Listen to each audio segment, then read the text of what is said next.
So, Felix, please introduce our invited guests. Good evening, everybody. First of all, it's Jasper Rigole and Volkmar Mühleis. Jasper is Belgian, Volkmar is German, both living in Belgium, of course. Jasper is born in 1980 in Bruges. And since 2005, Jasper has been working on the multimedia project with his IICADOM, the International Institute for the Conservation, Archiving and Distribution of Other People's Memories. I just read a little bit. This fictitious institute takes its departure from an archive of found film, photographs and documents which the artist gathered over the years. And then, like, the institute brings archival footage together via the techniques of cut and paste, compilation, collage and appropriation. This is to give a simple. Yeah, sure. Yes. Today I really like it. I feel it's difficult to sum up your practice in very short terms. And he's the winner of the last Belgian prize. And you won, of course. Yeah, but you didn't mention that. There's only a 1 in 15 million chance of winning. So wow. Congratulations. If everyone's an artist. And Volkmar Mühleis, as I mentioned, from Germany, he doesn't mention his year of birth and his CV, so I don't know. Really?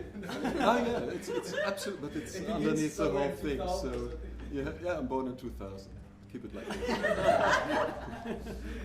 And Volkmar, he did his PhD in Cologne in art history, and between 2000 and 2004. By the way, sorry, Jasper, he's doing his PhD right now at the University of Ghent, as well in arts, it's doctoraat in de kunst. Art and science, right? Art and science. It's not at the University of Ghent, it's at the Café in collaboration. But nobody's here to check, so normally they would say like here. And Volkmar is teaching since 2004 in philosophy at the Art Academy St. Lucas in Ghent. And since 2013 he's also teaching art philosophy at Lucas School of Arts in Brussels and Ghent. And he did so many publications. I'm reading now a book. Very interesting. Did you do your habilitation as well? Sorry. Have you done an habilitation as well? Habilitation? I don't know how to say it. Excuse me, I'm a little bit confused with the sound on the back. No, you know how in Germany you have to do a second doctorate, the habilitation? You mean, no, I didn't. I don't mean to embarrass you, just yeah. bad if you did. No, I didn't, because I feel very well in Belgium, and you don't need this in Belgium. And no, I thought about this, but no. No. Okay. So cool. No one here has done that either. So we're all on even. Okay. So I'm going to sort of start with something that's still, I think it's just ended, the Whitney Biennial in New York, which probably, did anyone see it other than me? The Whitney Biennial in New York? Anyway, I'm just bringing this up because I was really struck when I saw it. I thought actually, if you read Heart, I read a review of it, and I talked about how it seemed like something that was all about sentimentality. Like, it was the first time I ever saw art that really seemed to be sort of art in the age of social media. You know, people really thinking about keeping in contact. There were so many homages to old art, to either living artists or dead artists. It was full of archives. It seemed like a whole, I wouldn't say it's a whole new way of making art, because artists have worked with archives and have kept archives, but I've never seen an entire exhibition that was supposed to be the last 2 years of art, and it's all, not all, but there were 25 archive projects in an exhibition of just 60 artists, and there were all sorts of homages. And it was interesting to me because I was thinking, wow, this is interesting. We're living in an era, like 20 years earlier, the artists would have just ripped off the other artists. It would have been appropriated. But something happened here. We live in an era now where we make an homage, comment, we reference, but we also sort of honor and celebrate. We don't just take their look. We say, hey, we know what we're doing. It belongs to them, but we're somehow working together. It's mine because it was my idea to make this archive where there's so much, but it's in partnership with this other living artist. So I think that in a weird way, for whatever reason, most people pan the Whitney Biennial, but I think it has a place tonight in our discussion. Hello. There's an empty chair. No, I'm just looking for Oh, a carpet. yeah. You don't want the pinch chairs? Sorry? Never mind. All right. So anyway, what I wanted to say was that when I wrote about the show, I described it as sentimental and not nostalgic, right?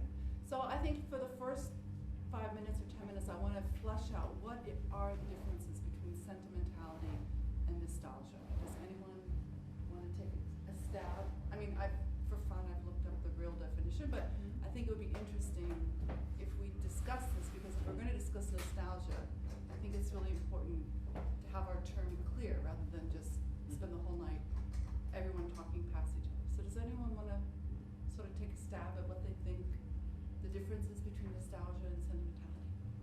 You've been elected. Yeah, and I don't know if it's about this difference between sentimental and nostalgia, but what you told about that, it reminded me, for example, of a Flemish critic of literature, Tom van Imschoot, and he said, look, for example, the generation of writers as Louis Paul Boon or Hugo Claus, or this generation of writers in the 50s and the 60s, they really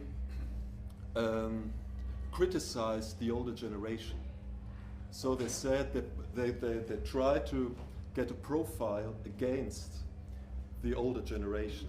And what he sees now in literature, in the Flemish scene, for example, is that they're embracing the older generation. There's not Tom Lanois, Hervé Mortier, and others are embracing Hugo Claus, are embracing Louis Paul Boon. And certainly this is a different notion of critique, or the question, what's criticism in this term? In which sense is this much more about the questions of performance, or the questions of so this is not certainly about there's a difference between nostalgia and sentimental, but it's a little bit about a change regarding criticism in the arts. The we guitar hero syndrome. The what? The we guitar hero syndrome. Guitar hero syndrome. Does anyone play the guitar hero? Okay. So one of the things that strikes me is that you're a guitar hero, so you're supposed to be like an outlaw, right? The guitar heroes were people that when they played their guitar, everyone left the room, right? You know, we're trying to you're channeling your inner guitar hero or your inner outlaw, and yet in fact you're playing the music of your parents' generation. If you're a 9 to 15-year-old child, or whatever tween or whatever they're called, you're actually when I was 9 to 15, I would never have played the music of my parents. I would have thought that was old fogey, and I run away, and they're stupid, and they don't know who Vivo is. That's how old I am. But I was more wrapped up in something else, and now But that's indeed, there was an article in the newspaper 1 or 2 days ago, and it also said the youth today is much more Modest. accommodating, maybe yeah, less reactionary. Yeah, indeed. They don't drink as much.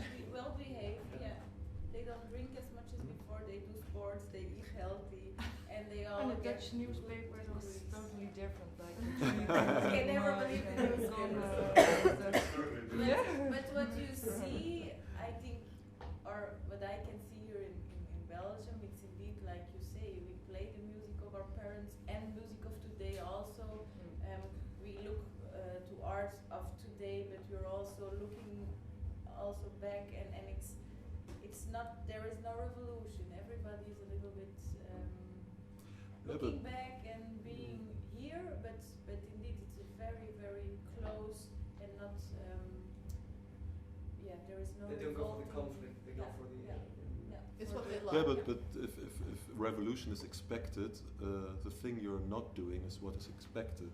So if from the youth today it is expected, I mean, this is the baby boomer generation from the 60s who's expecting revolution, but they are the grannies today. So maybe it also changed the intergenerational thing that youth became became everything and nothing. I mean, a 70-year-old man can do parachuting and be the youth in itself, and so on. So it doesn't mean it's not this distinction anymore. And for the same, it's not the distinction anymore to this revolution or this thing. So I think this changed. Yeah. And revolution means It's something a question of new. identity, actually. So the younger ones cannot define their identity so much because the older ones also live certain profiles of the younger ones. It's very hybrid. They both live certain attitudes of each other's generations, but it's not dividing them. So the young one is not revoluting anymore when he's doing I mean, just to give you one striking example of today, I did a jury in the second year in St. Lucas, and one student couldn't be there at a certain appointment. And what was his excuse? Because he was to the bank because he bought an apartment. And I thought, okay. I mean, if this is your problem, I mean, what do you have to say? I mean, this was this 21st. And certainly this is an exception. But I mean, I never thought about that this might be. So this is about changes. I hope you told him that you can't get off for buying an apartment. No, I didn't say. I was too jealous. I couldn't do it. Maybe that's the new excuse for everything. I can't do this because I'm buying an apartment. That's like so. It's a get out of jail card. I mean, but you should use that, I think. yeah, but this. I mean, it's so hybrid, as you said. It's so it's changed a lot. But if we then go like to come out to Jasper's work, like if you look to your students' practice and to your students like from out the attitude or from the non-existing difference anymore to what kind of like subjects they choose and is it archiving, what kind of aesthetic do you like, because you teach since a while and Jasper is like an artist, like do you see that there is a change going on in this, like in the form of expression actually? Can No, you visually recognize I just that see. there is like less criticism or there's more appropriation? Yeah, for more example, art? if you think about nostalgia, I thought, I mean, there are maybe 3 or 4 aspects. On the one hand, I mean, certainly you have this retro mechanism in pop culture itself. That is always there. That's always there. 20-year cycles. And certainly it's funny. I mean, 20 years ago I was young, and now I'm still living in the same music. It all comes back, and so. But this one point. But another point certainly is, I mean, the question of technology, for example. You have internet. Normally, it's not centralized. Normally, it's open. This means there is something different. There is something new. At the same time, you have a machine like Google that can detect everything within a week, let's say, and it gives the impression that this is a closed system. Actually, you can't find everything. So the notion, let's say, of the new became quite relative regarding there is everything. I just have to find it. And this, I mean, if you're talking about nostalgia sentimentally, certainly what's your difference with this? What is the new? And this needs some kind of historical approach. But this historical approach is also undermined via this medium, for example, because you don't see the history of the updated website. It's every day updated, it's every day actual, it's every day, but it never shows its history of the past 20 years. So you're forgetting about this too. I mean, this is some kind of technological aspects regarding this nostalgia, and this leads also to some kind of idea of thinking about everything is somehow connected. This is very familiar with, let's say, some kind of symbolism that thinks about, let's say, there is connected meaning in some kind of mystic everything or whatever, and this has also an effect on how do you deal with criticism. I mean, criticism is very much linked to notions of history, and that not everything is linked, and that there is discontinuity, and so on, that there are breaks. And this is very much broken up via some also illusions of a whole regarding a certain technology and these things about this. So I think there are a lot of different aspects from the pop culture or the technology and so on that are very much favoring this notion of. I just want to say, but I think this notion of saying yes with criticism the most easy way to be critical is to say I don't like that. No, but another alternative is to say this is what we prefer. But I do think that method of criticism you could find, it's a constant throughout history. There's always people, it's not just a new, I just want to be clear that I don't think that this notion of embracing something as a form of criticism is a new concept. In a weird way, it's a more courageous concept, because I think it's easier to reject something than it is to take a stake and say, I embrace this, or this is good, or this is what we should do, or whatever. It's definitely more demanding. But as far as I understand, right, like to be critical also needs the possibility of history and so the new. And if the new is not identifiable anymore because it's everyday new, every day, so it's constant new, then you become automatically, it flattens. Is that right? I think so. I don't know, but in the mentality. Well, yeah, I don't somehow. know. The thing that sometimes I think a lot about how the fact that like in 1963 there were only like maybe 50 artists. I mean, obviously there were thousands more, but the point is that it looks like there was just everything was easy to pinpoint and identify, and now it's like much more spread out. So I think in a weird way, we don't have less new. We actually have a ton more new. It's just I don't know that we can even keep up with the categories. Do you know what I mean? If you think about like minimalism or post-minimalism, I mean that's kind of a really easy category that spans 15 years, where we have like 20 categories at one time. And it's changing. It's too spinning fast. out of it's spinning out of history control. does not build itself anymore. So I don't It's changing too I don't think it fast, flattens out. If That's anything, it true. goes like this, Yeah. and we just draw a straight line through it. Whereas before, it probably went like this. You know what I mean? I don't know. Yeah, but maybe it's difficult to compare this because I mean before the Second World War, for example, there wasn't that much subsidization to the arts. So this was some kind of political instrument after the Second World War for democratization and this to subsidize the arts. But therefore, certainly, you have much more artists. You have much more and these things, and at the same time, you have some kind of ideology of, let's say, that the new became the daily event and so on, and that you get some kind of imagination that you're in an age of golden creativity and so on.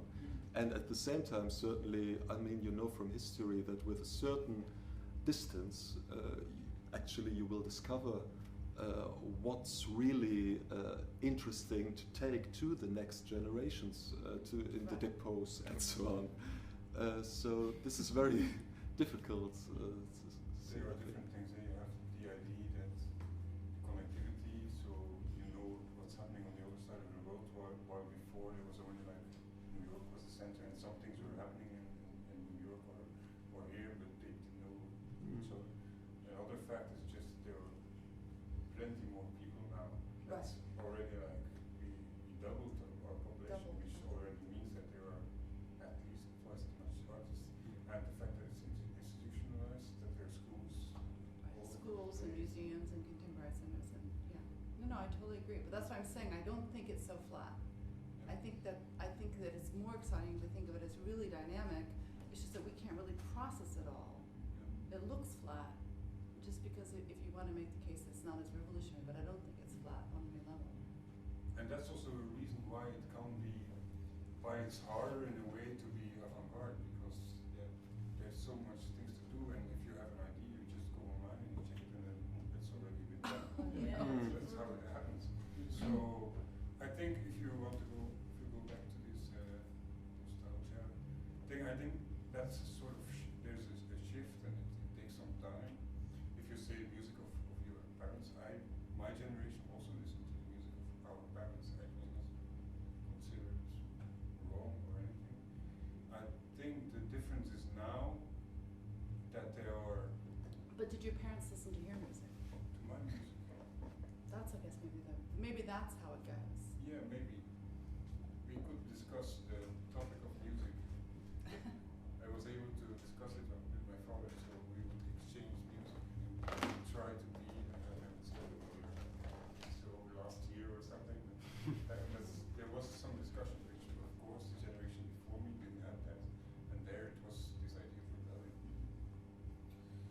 I think now is that because everything has the same level. You can download a Beatles album on iTunes, but you can also download contemporary album.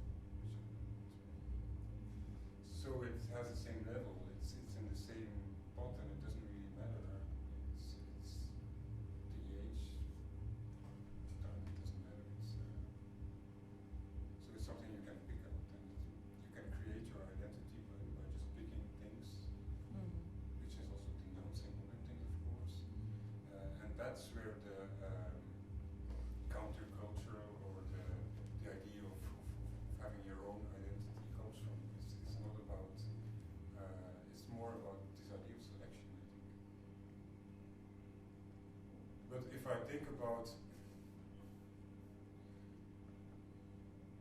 I also have students, and I see that there's a difference between them, and they only there's like only 10 years or 15 years difference. But there's what I sometimes think is that there are what we did or what I try to do is have some grasp of history and try to reference it when needed.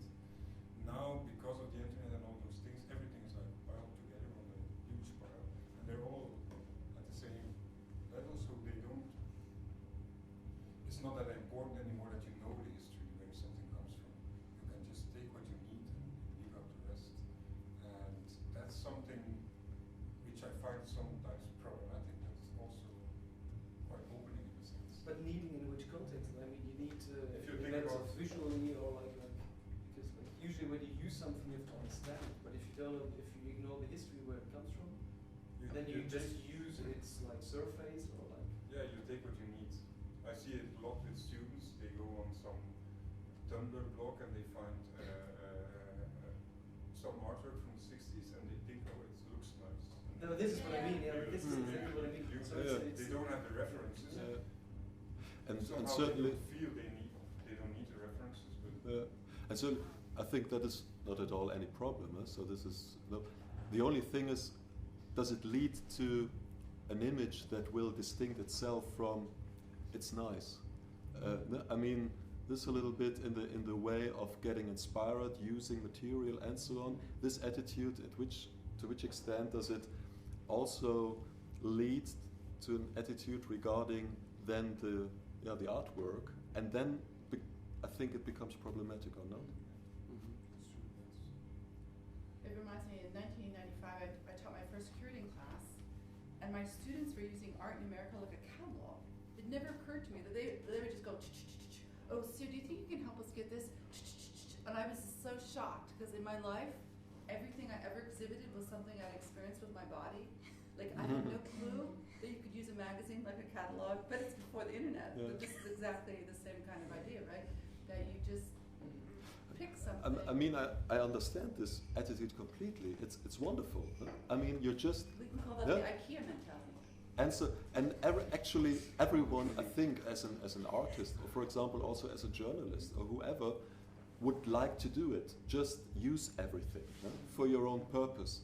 But I think, for the let's say, I don't know, but for your own profession, it's important to see, let's say, to take notice of some resistance of this material that you have to respect. Maybe if it's about other people and their lives, let's say, that you can't just make everything out of everything, let's say as a journalist or so, or also as an artist. What does this mean? This is a little bit, because it's wonderful, but it's a little bit too easy. But I think like in comparison maybe between journalism and art is quite interesting, because like journalism, like correct me if I'm wrong, but it's more or less like using the right fountains, where it comes from, the right information, combine them, and then you have to know your resources. But art is like functions totally different. But if like an artist works like a journalist, and it's just using information, this is like postmodern theory. This is Newton. This is like knowledge is different than information. And I've got the feeling that it becomes more and more like that. Also, like the arts function as a conglomeration and a collecting visual things, information. So let's call it information. but it's not gaining fundamental knowledge out of its experience, out of its body, out of its like really research. So it becomes pretty opportunistic, like, oh, that looks like nice. I take it. Oh, Yeah, that but looks like I take Can it. you name it nostalgia in that way? Pastiche. Sounds Yeah, like. it becomes pastiche. Because when I'm nostalgic What about did you say? It's not true. It's not pastiche. Pastiche is you have to know what it is to exaggerate or in an ironic way. So you have to know what it is. Yeah, no, that's true. yeah, and you have to know what it is when you want to be nostalgic about a thing. Because when you see a thing on the surface, you see, it's nice, but I don't know anything about it, so I can be nostalgic about a thing I don't know, but what looks great.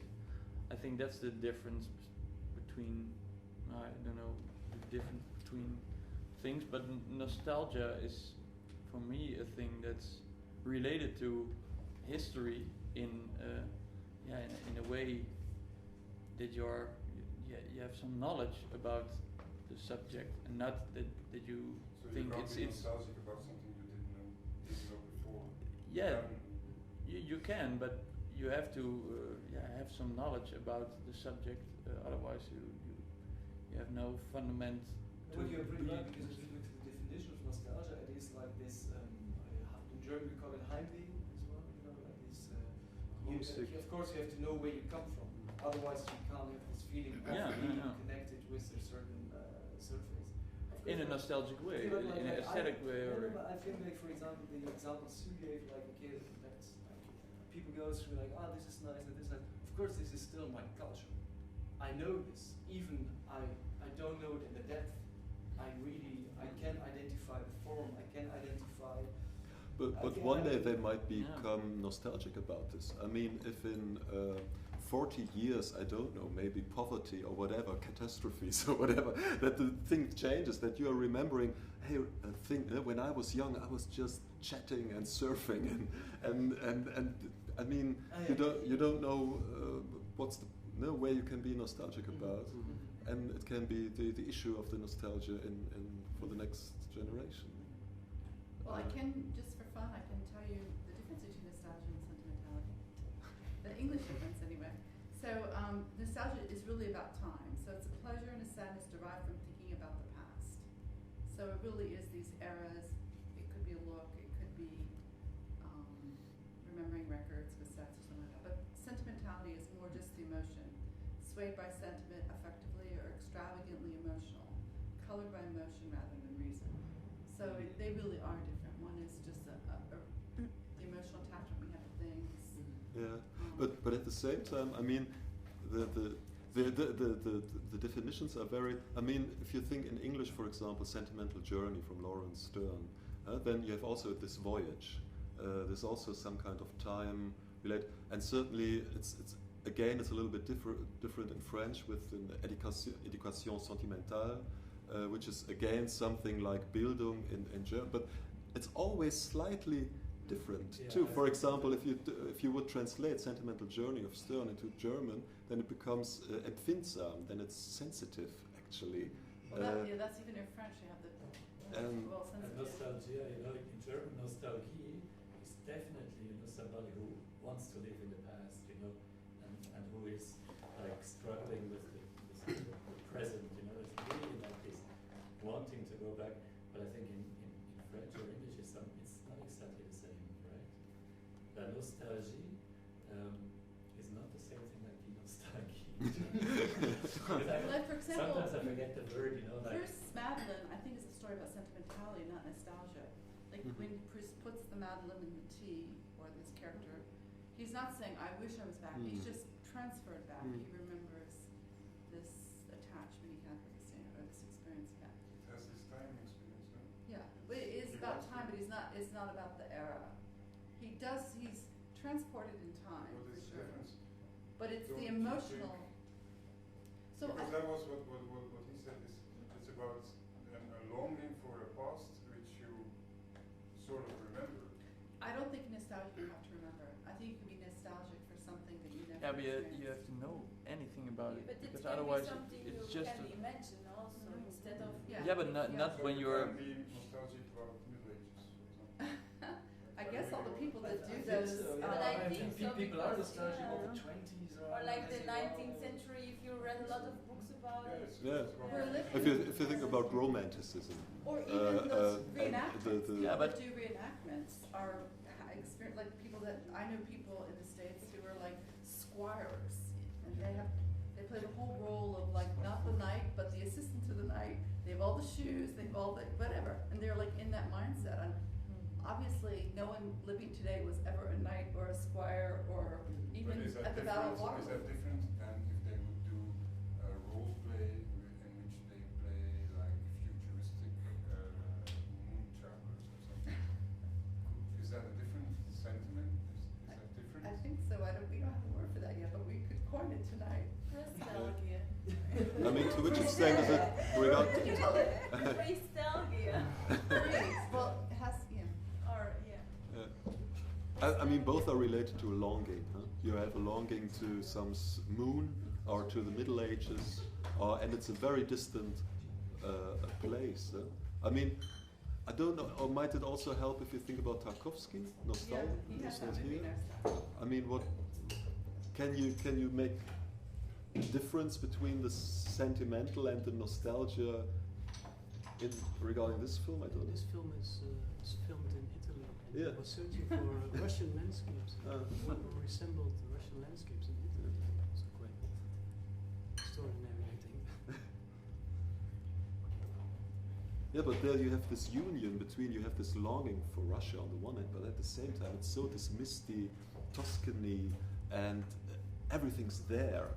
Certainly and this is so mingled and mixed.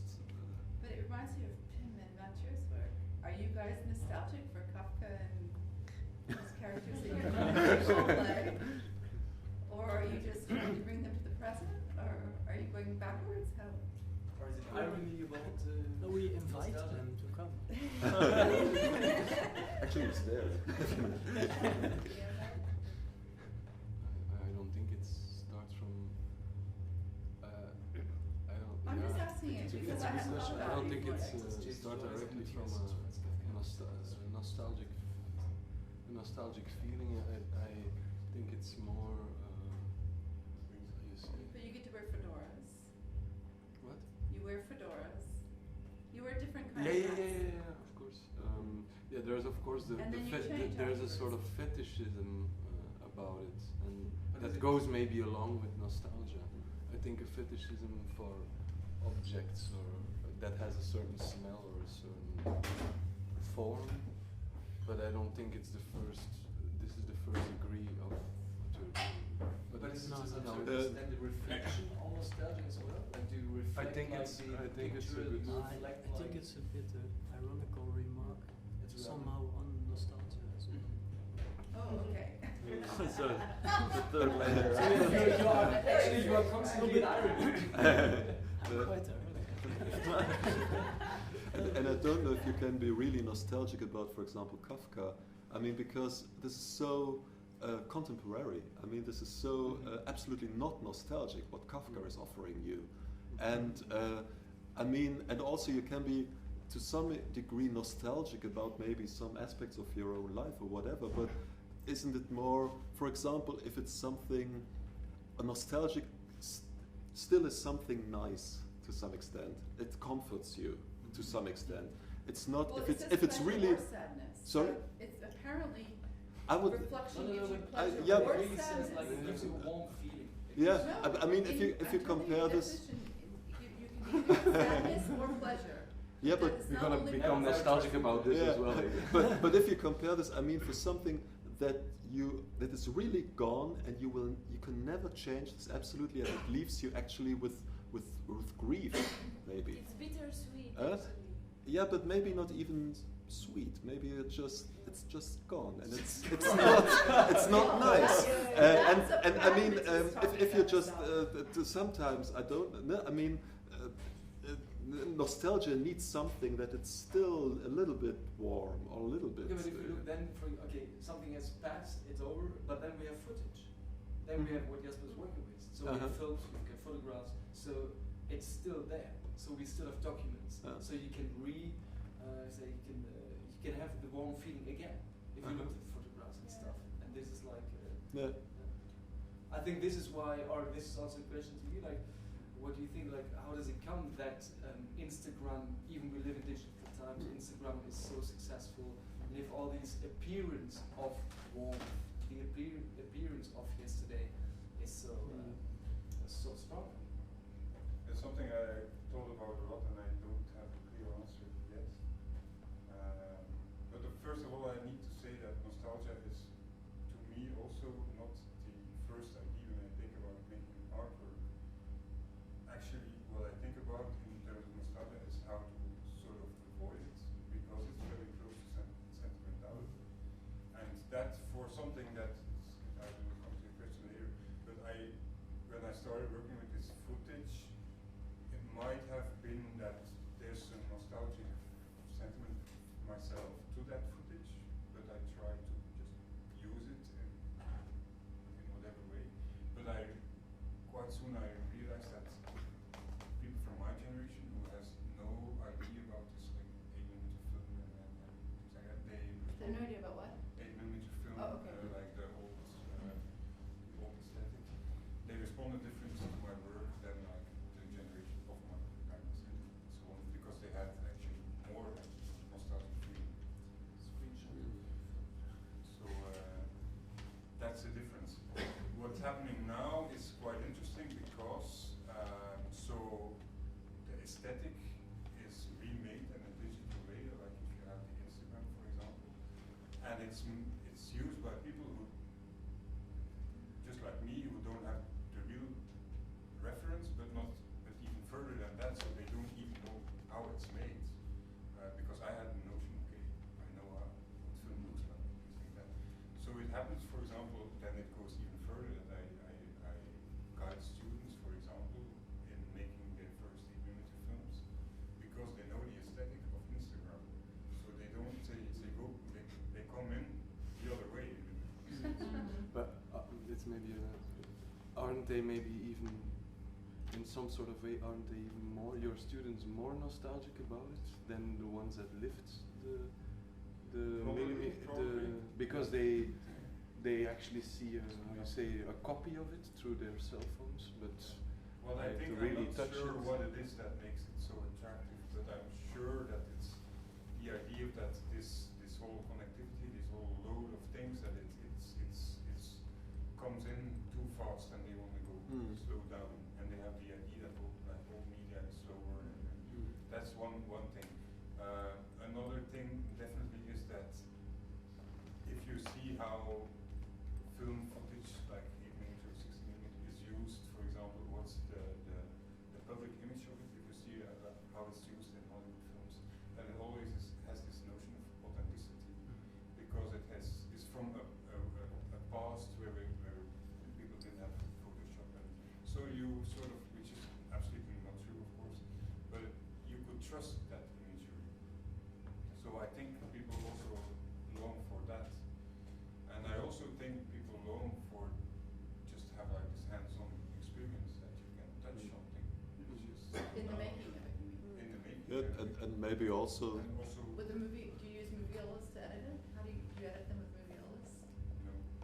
How do you edit the 8mm film? Me?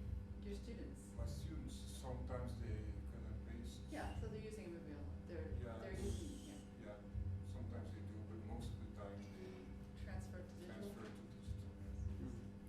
And maybe it's not also regarding nostalgia, but how you said that you can do something. I mean, for example, I know from students who, for example, the cassette and also the LP player and so on. What's the nice thing? For example, there's an artist, Valentijn Goethals. He's doing in Ghent the 019 place at the harbor, and for example, he's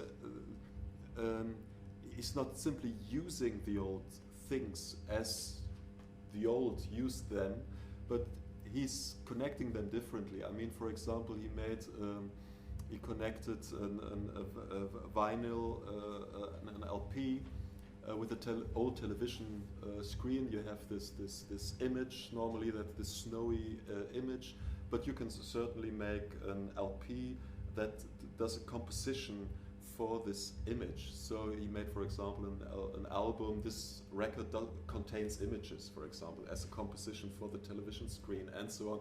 So they are actually reconnecting and working with these old materials. Or, for example, the cassette, because there are some people who are just doing whole editions about this now, selling these things, because it builds up a community, a real community, that has much more impact sometimes than your 400 friends on Facebook and so on. And so this is interesting again. Do you think like this, like you also mentioned when your students say, okay, like all this overload of like possibilities of doing digital, they want to slow down and touch something. And like you also say, okay, this is real friends, better 10 real friends than 200 This is fictional when we friends. started the LWC in the first place. Yeah, no. But like, do you think it's also like the interest for all this, like let's call it like visual nostalgia and stuff, or even to work this way, is kind of an anti-reaction? You know, like is a counter-reaction to contemporary media that is okay. I wouldn't say that it's a counter-reaction, because they all use the new media. That's not the point. But the point is, in the end, how can you things get done? You want to get something done, and if it's more useful to use the cassette, then you use the cassette. And at the same time, they have the Facebook page. So is it maybe also that, I don't know, to talk about the digital media now, is it also that we are still on a point that we cannot understand how these media work in some sort of sense, that we have to maybe, I don't know if there's on which time we have to wait, but that people get to older media because they cannot get what it really is. They use it, but they cannot take distance from it because they're maybe certainly. I think certainly this is one point. But at the same time, I mean, on the one hand, we're talking about history and how you're relating to history, and you can forget all the history, but in the end, you will have a biography. However, and how are you dealing with this? And this is linked to objects. That the same chair when you was 10 years old is still there when you're 40 years old or whatever. And then this get a relation, and this is a relation you have. I don't know. I don't know, but maybe this is less if you have every day updated the new Google site. There is not the same relation as with the chair who stays the same chair when I was 10. And this deals with my biography and the problem of growing and so on. And this is something also the new media have to relate to if they want. On the one hand, I think you're right that still there are not the new formats to think so. So as in the beginning, film was seen as some kind of theatre and so on. But the other hand, certainly also the new media has to give an answer to problems that are simply human. I mean, you are a body. And this is a body, this chair, but the interface is not a body. So it's an illumination. So it can keep us busy, but we can't do something. We can't produce a body with it. I don't know, but you can have a 3D printer. This is the first step. I mean, that's true. But I think there is something very important in this haptic way of working with things. I mean, like if you have this LP system and you connect it to the TV, of course it's complicated, but it's all very logical, and if you have some brains for it, you can very easily do it. But I would never be able to program my Photoshop that it would do things in another way, because that's already you have. But maybe that's a problem that we are still a little bit too. We are analphabets for doing this. But certainly this is our problem. We could do this if we would. Yeah, but it became really complicated. I mean, certainly the analog things are more or less logical. You also don't know how a vinyl record works. How what? A vinyl record works. You know how to plug it to the amplifier, but you don't know how a vinyl record works. But I think you see it a lot in music. I mean, you see a lot of people making their own synthesizers and stuff, analog shit. And of course you see also like people programming and stuff. But very logical what it's all about. You like you can fix I your think you so. can fix your I old don't- Volkswagen, but you can't fix it. You Yeah. That's true. Yeah, That's true. yeah, but this is that was I want, Yeah. This that I is a- wanted to say. I think it's a bot with the take-home message is to buy Volkswagen stock. Yeah. But I I think don't that's know if really you can important. put it But like this. I don't agree because musicians, especially musicians, they think of old analog synthesizers because they have nicer sound. And I'm not going to say if that's true or not, but they truly believe that, and I'm sure they truly believe it. No. it's Because not. you can program everything on your computer, and it's not so difficult. No. Because there are plenty of programs that can. Yeah, but you do cannot it. program your program that is programming, you know? Yeah, but- that's Yeah, that's which already is much more interesting. Which is complicated. interesting is that all the programs you can program yourself with have the visual aesthetic or like the visual. It's like a transformation of the analog. So you can. There are programs in which you can put Yeah, cables from there. Yeah, to yeah, there. yeah. And that's always very interesting. I think. Yeah, but that is the Yeah, interface. but- and that's Yeah, what the but broadband at the is. other end, for example, I mean, it was 2 or 3 weeks ago that I was at the presentation of a French artist, Natasha Roussel, here in Brussels at Volke. And she's doing actually this. It was connecting, I don't know how many laptops and things, and I understood nothing. I was there the whole afternoon and always asking some very basic technical questions. And what if I'm doing, and could you maybe send or give an explanation? But actually, she was actually doing exactly this. So completely open source and so on. I mean, if you're digging into this, certainly it's mathematics. It's a completely different culture, but you can dive into this also as an artist. Yeah, of course you can. Of course you can dive totally in it. And one of my brothers, he was also like saying like, yeah, now I'm gonna take the noise from the blah blah blah internet, and gonna put this signal, and then it's gonna make this composition. I was like, but you cannot see it anymore, and this is very important. It's like the cars.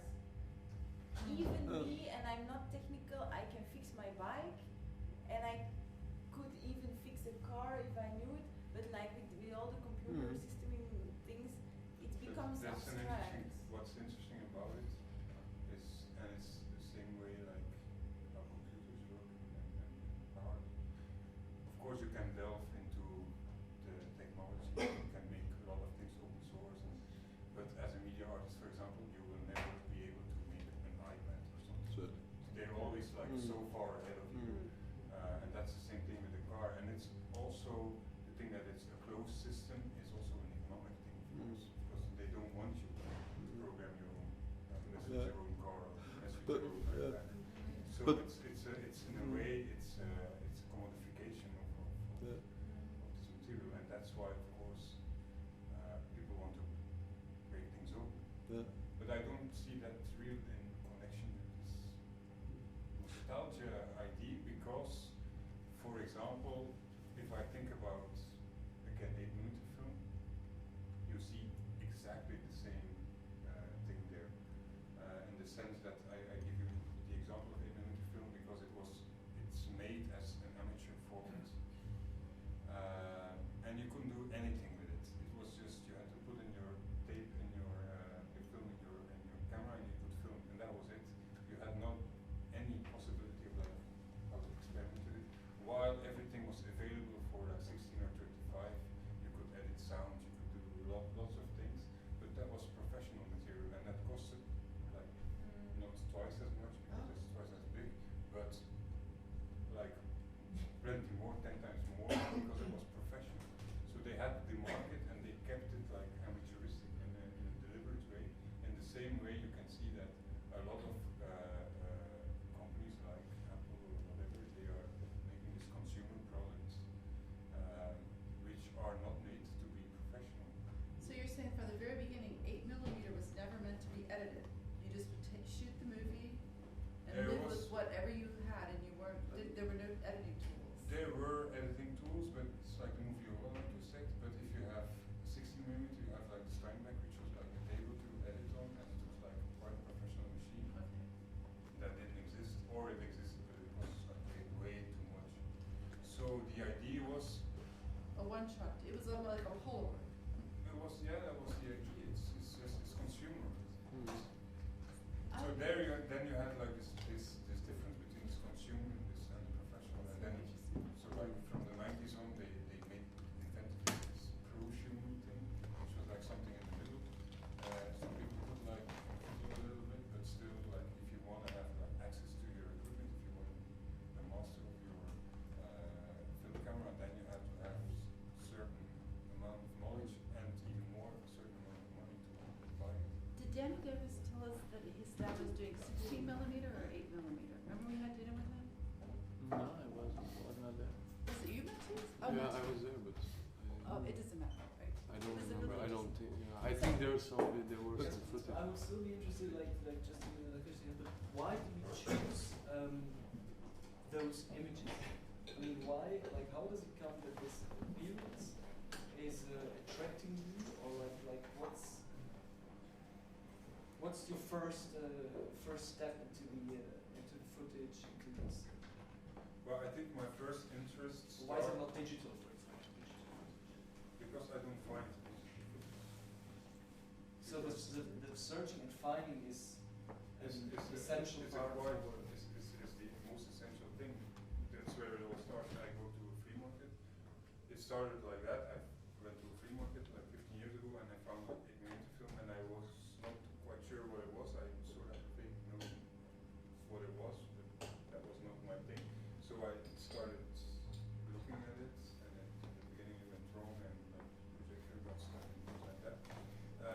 But I saw things that I was fascinated by. Why? Because yeah, it's probably like it's a little bit voyeuristic in a way because I didn't have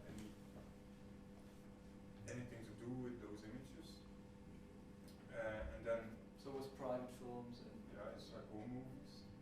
And the idea that somebody sells them at the flea market, that I thought was really strange because it has no other value instead, unless this sentimental value, which is only valuable for the people that are on the film to that date. So I thought it was strange, and then at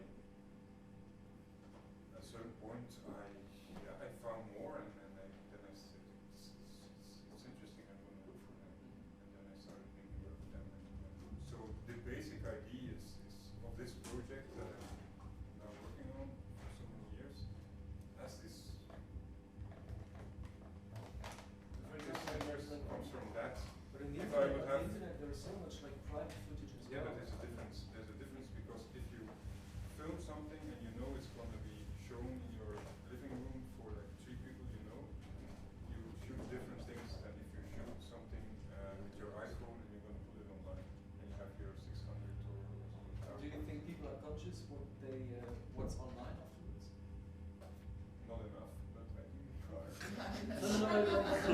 Because there's also a lot of films that are made invisible or I mean, if you want, yeah. No, but just to speak about the difference of an analog film, which is like homemade and you just show it in front of your family, or you say I shoot it with an iPhone and you have some certain consciousness that it could be on the internet one day. So you shoot different things, or you don't shoot as private as you do with an 8mm, for example. Probably.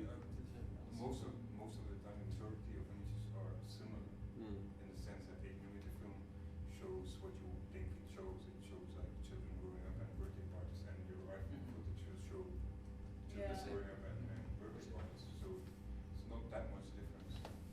But the fact that you put them online already means something. That you want to share. You want to share it, and you. Yeah, but I think indeed people are, when they put all the picture of the babies online, I think they still have the feeling it's a little bit more people, but it's still the kind of people you would also invite in your living room. So But isn't it you cannot. That's what you mean, that they're not reflective enough. Yeah, because it's really hard to understand that if you put it online, it's never gonna disappear again. It's beyond our imagination. and That can you really get to this and that you can get to this footage through other ways? Yeah. That's And not just by the no. physical thing putting into the thing, but indeed that it's gonna be copied and copied and. But actually, what I've understood is like you're certainly fascinated by this, strange things people even if it's like Not a certain certain things, no. I'm certain fascinated by the whole range. I'm also fascinated by the fact that there's some uniformity. Mm-hmm. And sometimes, once in a while, I find something which is different, and I think it's interesting. But also the uniformity is very interesting. So it's also the amount of the archive, actually, an archive that was not meant as an archive, but it. But because that's also something different. When I started this project, I had like 50 films, and I started this project because I was graduated as a filmmaker, and I didn't have any money to make new work, and I thought, okay, I have this stuff here, I can do edits, I can start playing with it, and so, and then I started buying more, and then finding more, and then it became, and it started as a fictitious archive, and there was like a lot of. But I think this point that you mentioned is also very important in this trend that appeared in young artists' generation of today. It's easy, you find it, and it's not expensive. And you see it also in music. People do not have to hire a cameraman anymore. They do not have to perform themselves in their video clips anymore. They just take some found footage and they edit it. Sometimes it's even super bad edited, but it looks nice, so buff, it can go online and we have a video clip. And that's also something, then it becomes this, I would even call it kind of nostalgic mannerism or something. That it's just superficial, but it looks nice, and it was But super that's the Instagram idea. Yeah. You can have like if you buy. iMovie. I think it's more iMovie. Yeah. You can buy whenever your software. You have like this little flash. You have like what's typical about big images that there's sometimes you take out your. And then it's like this live flash. You have this already standard in your editing program. So The flash. And you see it a lot, and I think it's always very. So it's like you take a break on the car. The BMW. Or you can buy this for the Volkswagen Cave. It's like sound. Yeah, like you have an electric car and you have the Cave sound. electric cars have make sound because otherwise you wouldn't hear them. So you can like you have like the Or the iPhone that has the ring of the ring of the phone. Yeah. So this reminds me, in January, Eric had an entire 3-day symposium. I guess it was loosely tied around history, but the thing that struck me was the number of documentaries that they premiered that were just basically culled from YouTube, like stuff that people found on YouTube. Like that's like a new way to make a documentary. You just take stuff offline that other people have made, put it together, and call it a documentary. And I thought, I actually was like in shock. Not because it didn't seem like a great way to make a documentary, but because who knows what they're taking off there, even if it's like fiction or real or what, you know. But that's also a shift you see a lot now. It's The a idea fad, of- I think. It's what? It's totally a fad. I think you're right. It's a trend. It's a sign of the times, I think, because of what I say, like this interest in this old footage, for example. When I started collecting, it was also the time. It was a time when the first generation that users actually died, so it came on the market. So I can assume that within 10 years, video will be a lot of free markets, and then It's already there. so there's but within this time it also came like in scholar myths and academic myths, there was this re-evaluation of old footage, like family footage, and it has to do with the fact that it's an alternative history, that beyond, like before history was, what was history? History was written by those who wrote. So film history was written by those who filmed, and then all of a sudden there was like this massive amount of history that was like unexplored and unknown even. So I think that also was something that's taken up, and then there was like. If that's the case, then it's even ruder that the person who's a filmmaker who takes all this stuff off of the internet counts it as themselves. I mean, if you're trying to sort of give power to the powerless, people who wouldn't otherwise get, credit. but these are not the powerless people. I mean, the people who had the Super 8 camera in the 70s or whatever were very wealthy. I mean, Yeah, no, I'm not talking about that. I'm oh. talking about this new way of making a documentary. By if you want to tell the story of like the war in Syria, and you take all the pictures, all the internet with all the people in there living in Because homes. that's all information. Normally, without that footage, you wouldn't have that information. You have a lot of like, for example, if you take the war in Syria, you have a lot of footage which normally wouldn't reach us. So there's like this overload of things which are quite interesting because they come from below.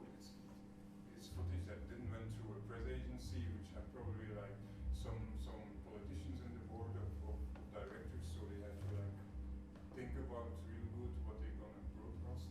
So it comes from below, and that's a different Right. I totally agree with that. But when they become when part of- director thank you. takes it and says Says, like, "This is oh, my this is movie." my new movie. That's what's gross. What is his position? There was also an artist. I mean, he doesn't claim that he filmed it. Yeah, no, but he claims but that it's his still movie. you take it. That There was was also a yes. painter, and he took pictures of those videos of the war in Syria, and then he made paintings of it.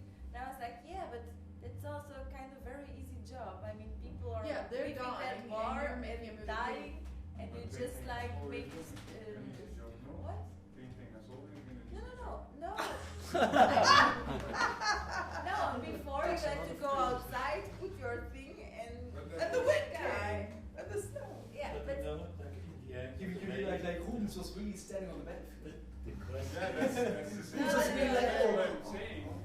yeah, okay, no, but anyway, Should- it's I just should have a it gun was instead it's of maybe naive feeling, but I was also like, I mean, before journalism, I'm But you have to reading make the now difference between this a book. still life of apples or a war scene of paintings. Because Yeah. war scene are never made. Okay, on war film. scene never made on the film. That's Okay, not okay. true. That's not true. But anyway, It's like somebody. anyway, A lot of paintings were made on a battlefield.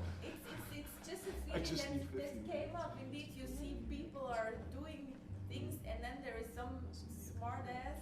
Yeah, That but takes certainly you might pictures. ask what will be the relevance of this. I mean, you can do this. You can call this a The documentation. Flemish community is supporting it big time.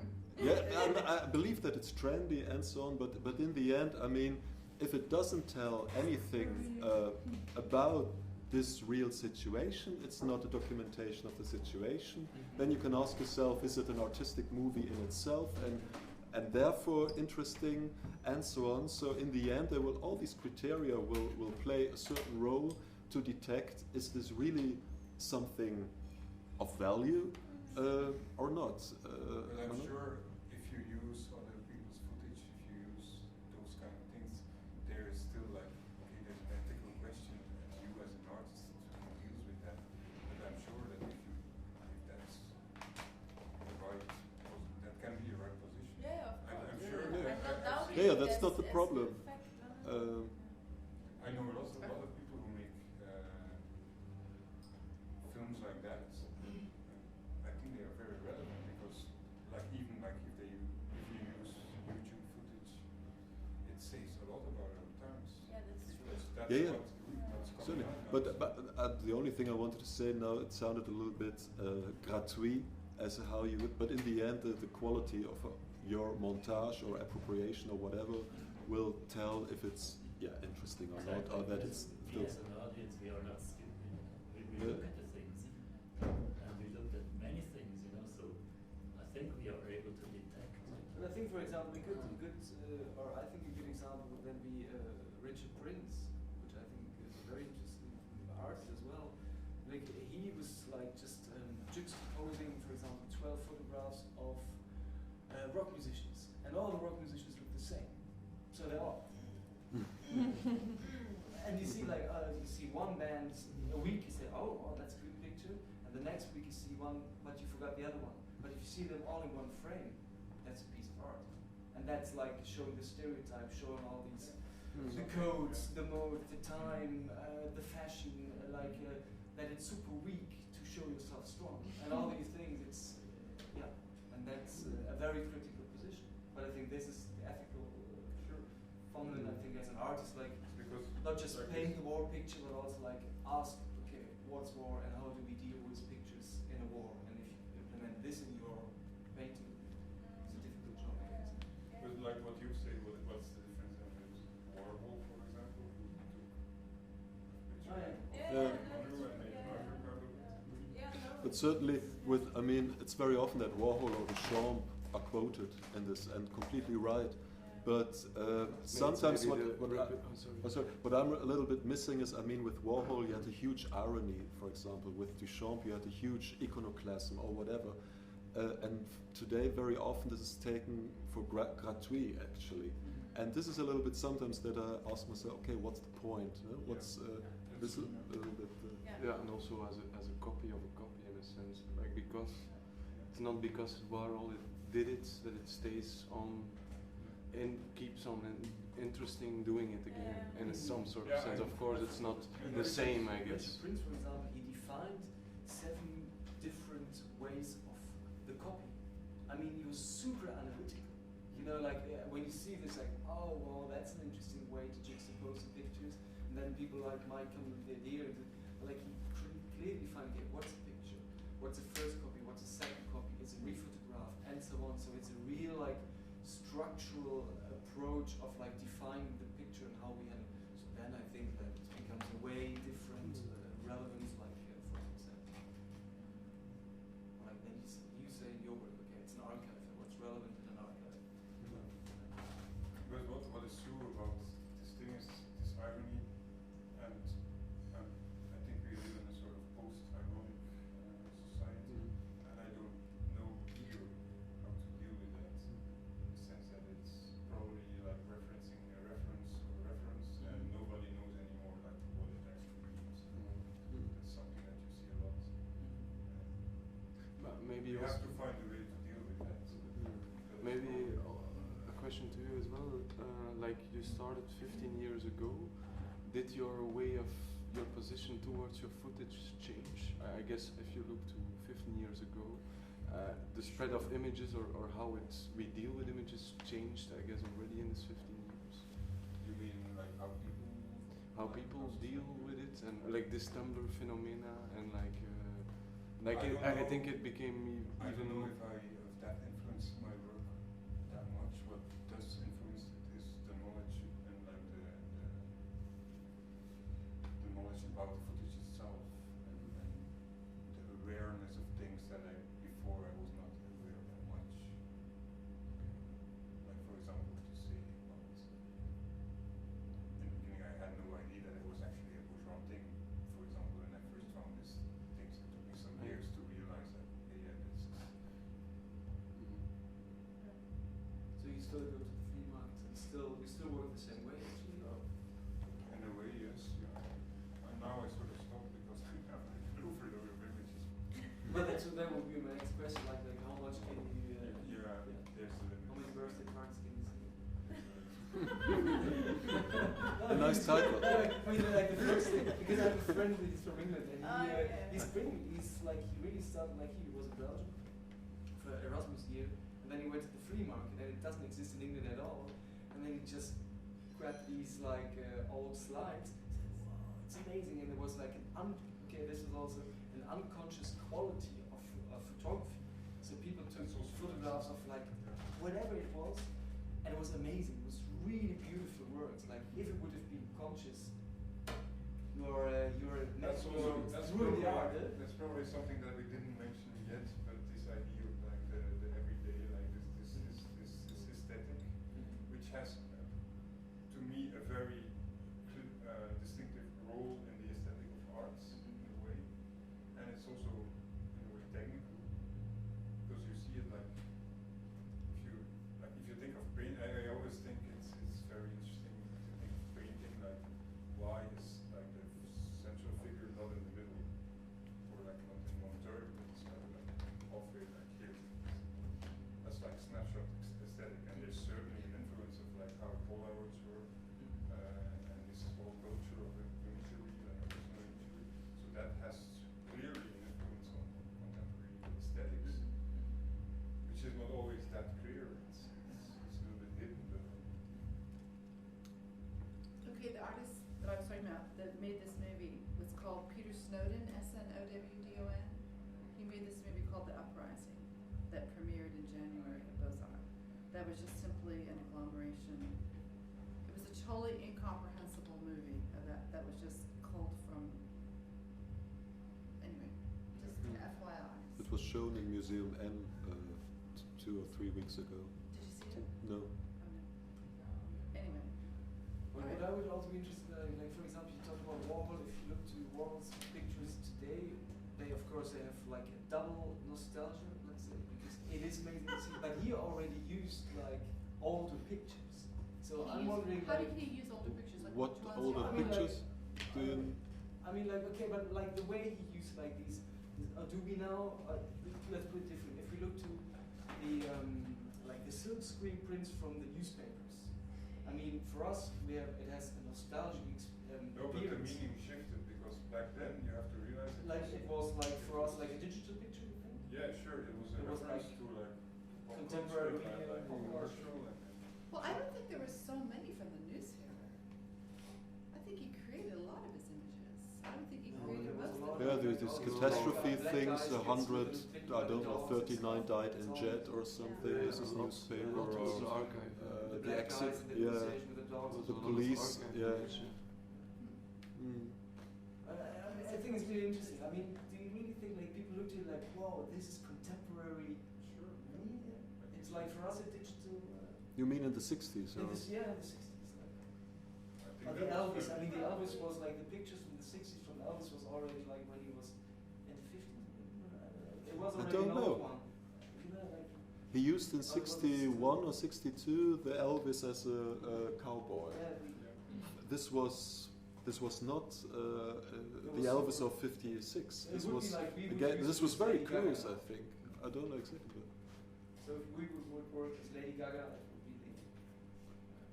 Probably, yeah. yeah, without knowing Warhol. I mean, this is the problem. Well, this was the wonderful thing.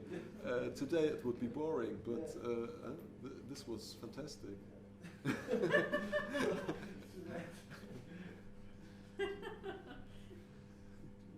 Yeah, to tell you a funny anecdote. I always liked as a young boy like Dadaist collage because I liked the aesthetics, like the texture, like the yellow newspapers and stuff. But of course that was not intended. It was intended as being a very contemporary sort of like imagery, like using like everyday style. But what I liked about it was that it had like this Distressed or worn yeah, like, time. It showed its time. yeah, which was not the case when it was made, of course. Because But it that was brings made as a but contemporary. that brings me to the point, like, why do you think this forward movement certainly, okay, did not stop, like, okay, we've got a lot of innovation, a lot of development, like in techniques, like in everyday products, but like in the arts, there is rarely seen, like, unfortunately, Peter is a friend of mine, he couldn't come today, like, he's a computer artist, he's really programming and doing projections and futuristic stuff. I don't But can it's a imagine how sign- but you rarely see this. I mean, like, It's a how does it sign come of- that this now? I mean, he is really now. This is the no, really. But this is a technique. Yeah? I mean, like, and you Yeah, I rarely know see. some artists that do that, and I sometimes wonder, like, yeah, I sometimes look at them and say, wow, this is just amazing. Yeah, Like, if you but see, why- like, why do we see it so rarely? last, It's a sign of the times. You see, But why? you don't I see. mean, why? Yeah, but I don't know if it's. I mean, I would think about two things. On the one hand, for example, I just think about, for example, some quotations of musicians who said, for example, in the 80s, now you really have to do with synthesizer and so on. That's up to date. And others who said, I want to make a record that sounds completely out of time. As one, these are possible positions. And on the other hand, for example, an informatician, Jaron Lanier, would say we don't see that much. He, as an informatician, he thought in the 80s, okay, with the internet, mathematics will become popular. Because this is the basis of the whole thing. And now it can be really brought to the people.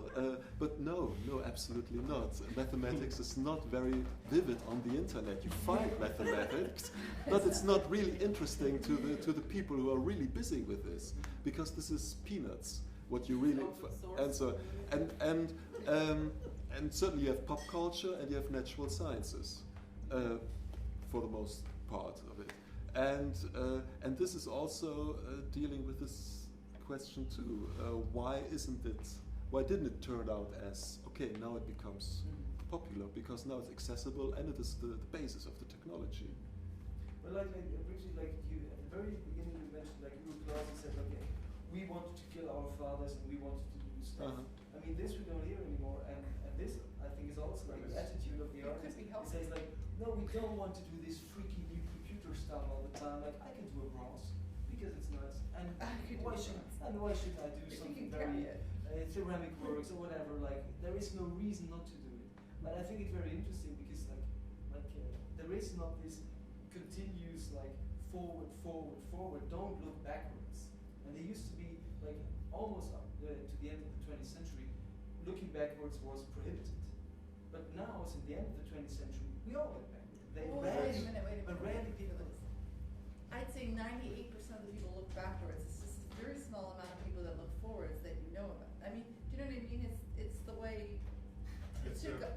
That's just part of the postmodern condition. I mean, until 89, everybody looked to the future because the future was bright, and then all of a sudden, for one part of the world, the wall collapsed, and there was no future anymore. And then for the other part, it was what's going to happen next? And now you have nobody can think of the future as being something I'm really looking forward to. It's going to be up high. So that's why people look back, because there is no future. Yeah, right. If you think of the 50s, the future was epic. Yeah, post-World War II. But so I think there is no one answer. It's a multiple answer question. You have Europe, who is a very old continent with not a lot of young people, and then you have no revolution.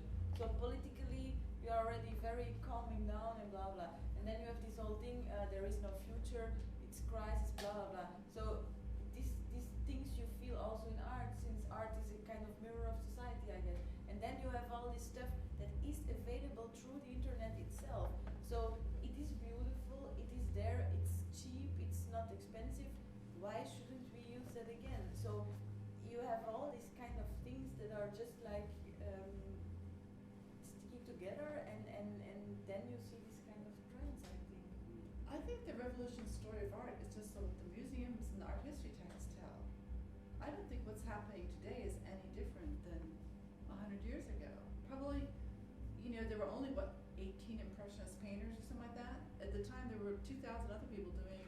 Yeah, but maybe what they're not telling us, of all the paintings of the 17th century which were painted in the Netherlands, 10% are still existing.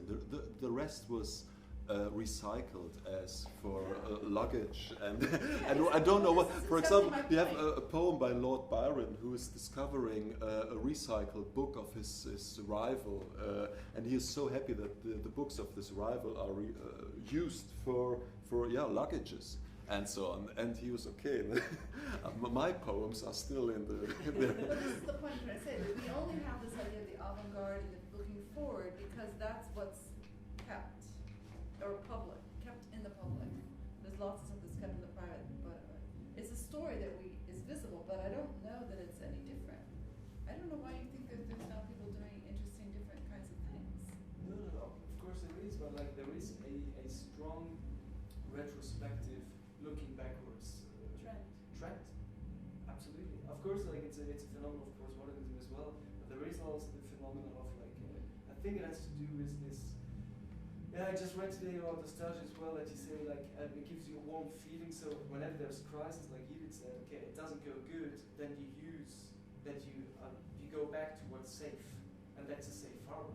No? I mean, it's not difficult. It's it to some certain extent. But I think that it could be something. It's familiar. It's familiar. It's non-threatening. It's not threatening.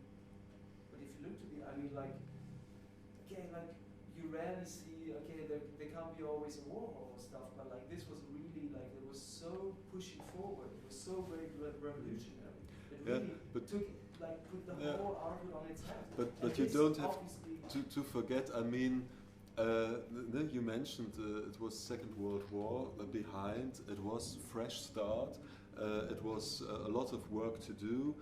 It was young Europe because all this old generation, for a certain part, died, and so on. So I mean, this was a completely different situation in the second half of the 20th century. And actually, if you now make a prototype of this guy, okay, I don't want to go against you or something or offend you, but if you take this prototype of the artist in his room with his computer doing stuff with found footage, actually for me it is a kind of very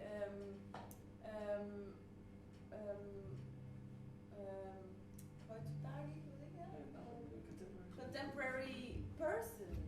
I mean, actually, if you ask me, what is a young person today sitting in his room with his own iPad or his own maybe computer, over 20 years. yeah, maybe chatting on Facebook or whatever, and maybe afterwards going to a party or whatever, but first making some found footage art.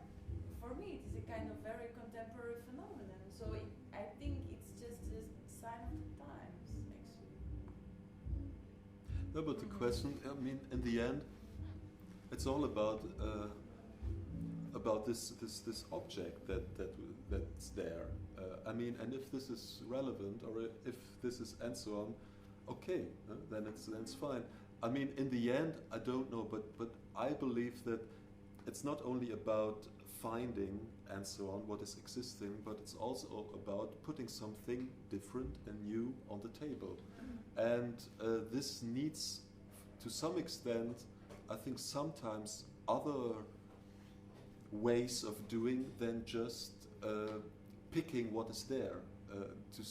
To which extent can you put something on the table with the things that are there? Certainly, there's no tabula rasa and so on. But it's not only that using, recycling, assemblage, montage, what is there, but certainly there were some painters and so on that brought something really new to this medium. I mean, let's say for 100 years people thought about that perspective has to be geometrically linear, and then you get the Impressionists who are doing this without lines anyhow, and then you get the Cubists who are doing the lines again but without central perspective and so on. And they're really changing ways of seeing to some extent. And I wonder how it works, because I can imagine that you're a painter and to do something new is now seems like impossible. So I think like within 20 years you would think of like, yeah, sure, there was something. yeah, certainly. I think it seems it always seems at the time itself it always seems impossible, but certainly it's not impossible. And I'm curious about where will it happen. Somewhere it will happen. And do you think that it will happen? Yes. Like Yeah. one place, like you could talk about cubism, that was quite clear that it happened. One, you can detect where it happened, and you can detect. Yeah, but at even the same. Cubism, it took 15 years to realize what they were doing. I mean, they would have these cubist shows, but the people that you remember, the people in the cubist shows are not the people that you remember. But I also cannot imagine that like somebody say like, hey, I made this painting, it's like all cubes, and then I say, wow, that's nice, I'm gonna do that too, and like make it like now it's like impossible that you can create like this whole movement. Well, I guess this movement No. exists, but the artist doesn't know from it's each not other. true, it's not that they are not influenced by each other. Yeah, It yeah. happens because they come together and they think about it and they don't. Yeah, and maybe it's not just in this way, but I think in all these domains, I mean, who in the now internet is so common sense, but certainly there were times when I don't know, maybe we didn't imagine that this would change that much fast and so on. So, and this is then technological, but I think also in the arts certainly. In which sense, again, some things might pop up or develop that becomes something very, very interesting or relevant or different. Yeah, I'm sure that what's something else is that if you think about new media and new media art, because there's so fast evolution of media, everything looks old quite fast. So you can have like, if you see a Flash website from like 5 years ago, you have like, it's really funny website, because harder to be like right on top of it. Like Yeah. you found some aesthetic and you can develop that as something Yeah.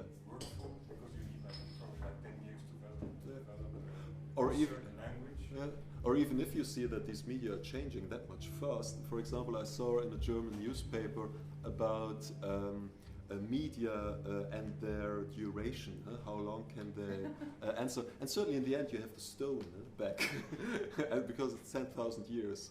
It's the only thing that lasts. So, The stone. yeah.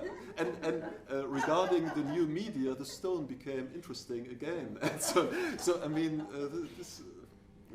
You can't imagine how this changes. Yeah. And if you then remember that it's with the flint and so on, I mean, what's really the story of the stone is regarding the and so on. I mean, okay, but this is another discussion.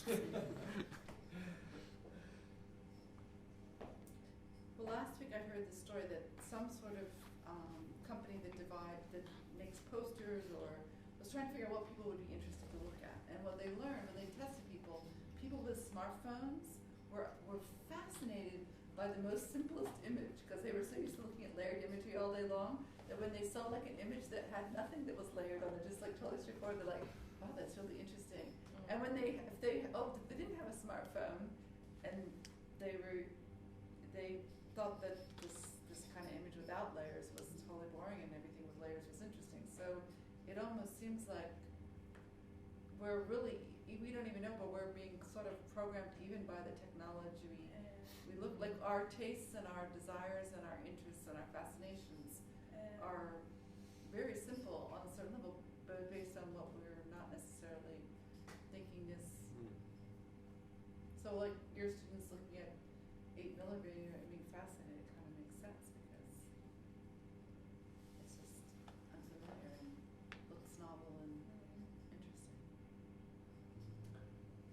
But again, also, you might read this. For example, I just had a thought about some guiding worked at the Museum of Fine Arts here in Brussels, doing also guiding tours, and with also pupils. And certainly all these pupils are coming with these iPhones and chuck, and so on. And then you're standing there with the Flemish primitives, Hans Memling, and you have these people like this in the portraits and so on.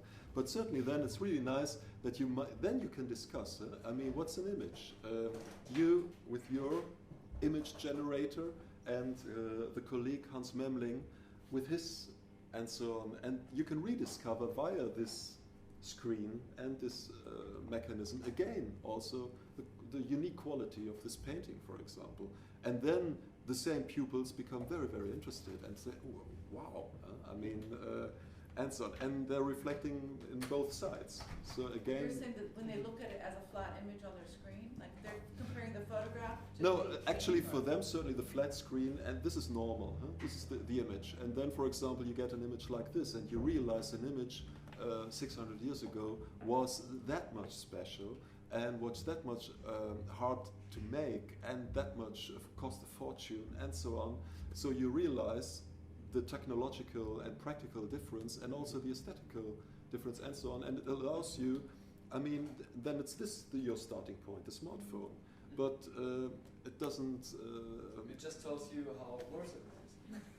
Maybe, or what's I mean, it's wonderful that now you can play Hans Memling while in these ancient times just the most wealthy aristocrats and church people could allow themselves a portrait. So you're just doing yourself with a portrait of Hans Memling.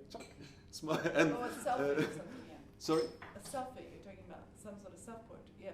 No, I just wanted to say that it allows you also a new entry to these old. It's not just that it flattens you and so on, but it's the way how you're dealing with this. Maybe one of the few artists who really worked with new technology in this way was David Hockney. He made paintings with the iPad, but I think he's the only one I know, because he's famous obviously as well. But he was really like making this step from classical ways of painting into digital technology.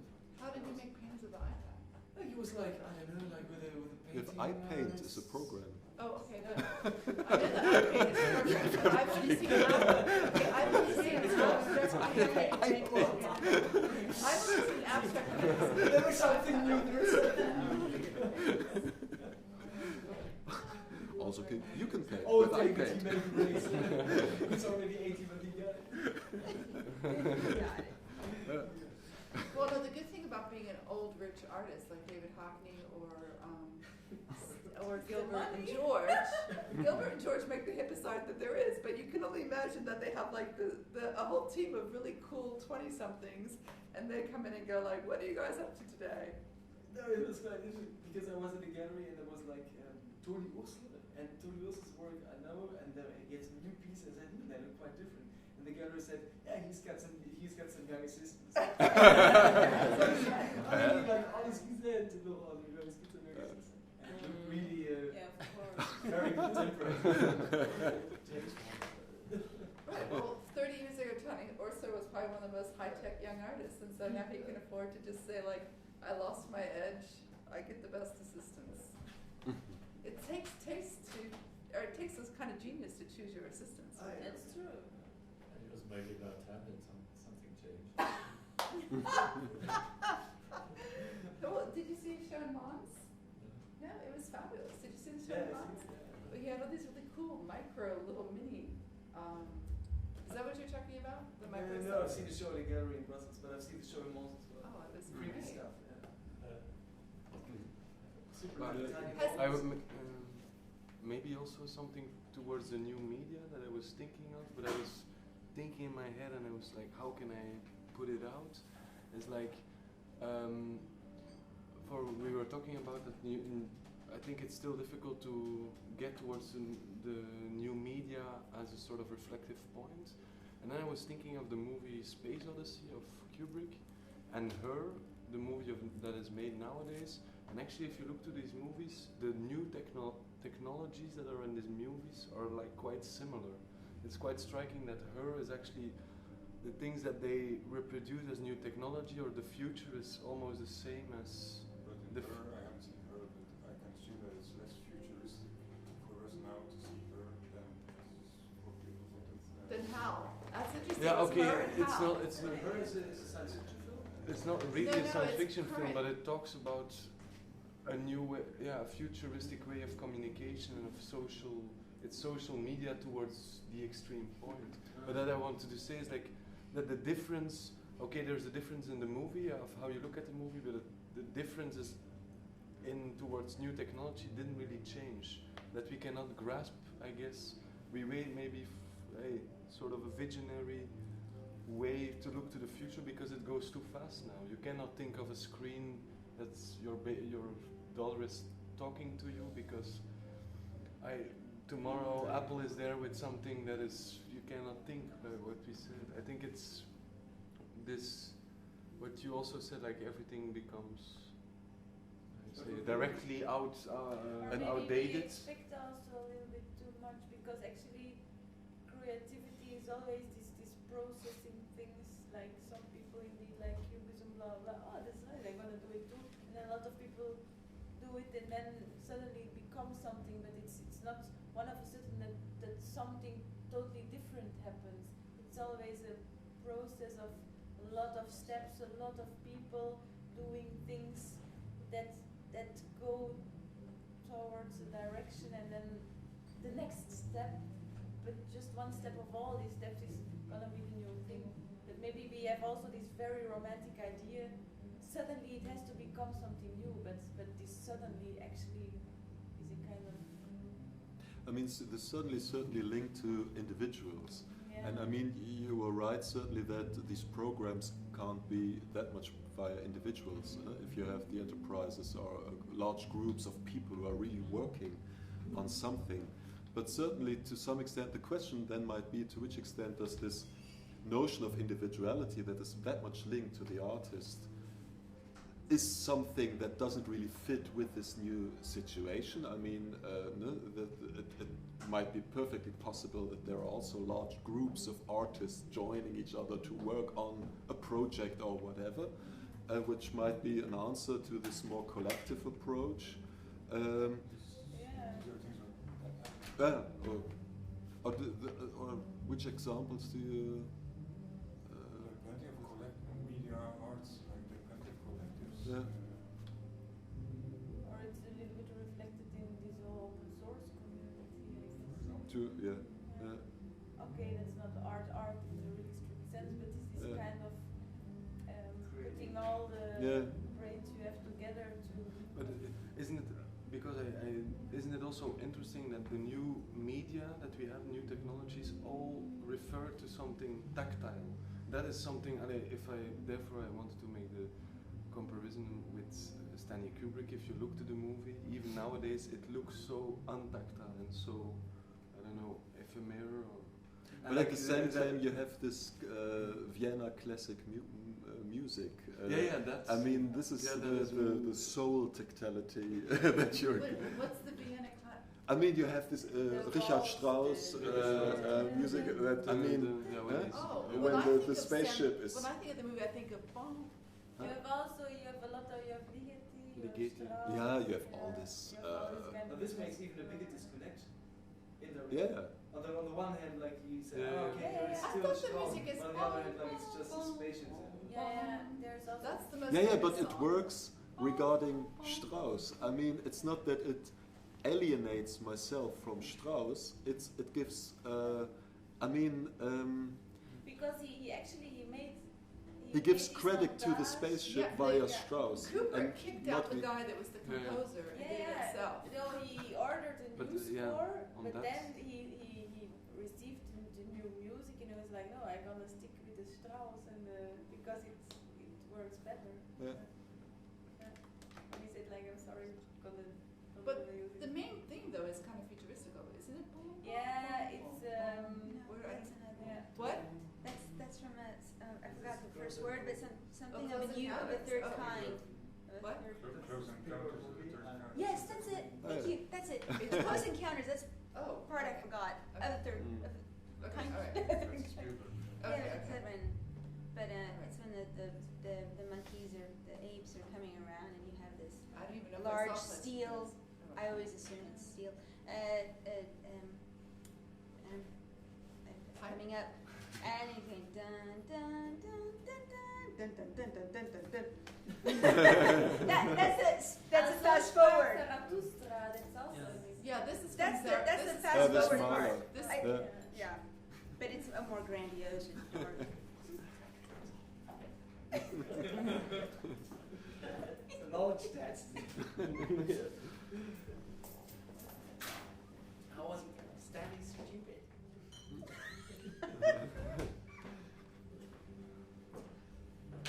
All right. Thank you very much, Yeah, I think everybody. All right. I think we go for a smoke. Or I do. Wait, No. is there anyone that has anything more to say? Oh, did you get easy? Is there anyone that has anything more to say? Huh? Is there anyone who didn't get to say something or wants to say something? Now it's the last chance. But we can take a break and come back. 3, 2, 1. It's almost 9, I guess. 5 of them. Thank you. Oh, It was very good. Thank you very much.